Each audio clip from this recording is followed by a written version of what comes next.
లోకానికి వచ్చింది నొప్పులు అనుభవించటానికి, సిలువ పైన మరణ దండన విధింపబడి మనందరికీ విమోచించటానికి. అంతేకాదు మనం ఎగిరి గెంతులు వేసుకొని తాగుబోతులుగా తిరుగుతామని కాదండి.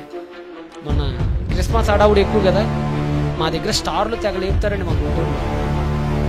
ఇక్కడ ఎట్లా ఉందో కల్చర్ నాకు తెలియదులే కానీ మా వైపు లేపుతారండి. వీధికి 10 స్టార్లు ఉంటాయి. మొన్న ఒకటి ఇట్టానే వస్తున్న కారు మీద అయ్యగారు వచ్చి ప్రార్థన చేశాడు, స్టార్ అలా లేపుతున్నారు పైకి. అయ్యగారు అలా ప్రార్థన చేసి వెళ్ళిపోగానే ఆడి పెట్టి పాట ఏంటో తెలుసా, దంచవే మేనత్త కూతురా అండి. అరే దరిద్రుడు అనుకున్నాను. ఒరే ఇంకా క్రిస్మస్ స్టార్ట్ అవ్వాలి, ఇక క్రిస్మస్ రోజు మహాదారుణం అండి. ఆ రోజు వినకూడని పాటలండి.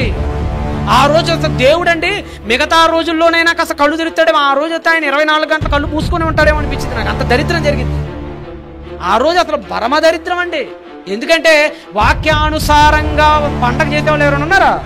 స్కిట్లు, నేను చెప్పాను స్కిట్లు ఒకళ్ళు, మా కొంతమంది పిల్లలకు కూడా అసభ్యకరమైనటువంటి భంగిమలతో డ్యాన్స్ లేపిటాలు. ఈరోజు సర్వ సమాజం పూర్తిగా పాడైపోయింది. క్రైస్తవ బుద్ధి చెప్పేవాళ్ళు లేడి క్రైస్తవ సమాజాన్ని. బుద్ధి చెప్పారనుకోండి వాడిని 2వ రోజు సభకు వెళ్ళవరు.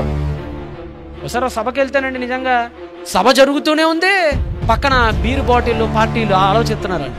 ఎందుకు ఇప్పుడు సభ అయిపోగానే సెమీ క్రిస్మస్ ఆ రోజు బాగా గుర్తు నాకు. సభ అయిపోగానే బీరు బాటిల్ ఓపెన్ చేయాలి. ఇప్పుడు అక్కడ కేకులు తెచ్చుకొని రెడీ పెట్టుకున్నారు. అక్కడ ఏం చేయాలి చెప్పండి వీళ్ళందరినీ? పైన ఏమో స్టార్ ఉంటుంది, లోపలేమో బార్ ఉండిద్ది. ఇష్టానుసారం విచ్చలవిడి.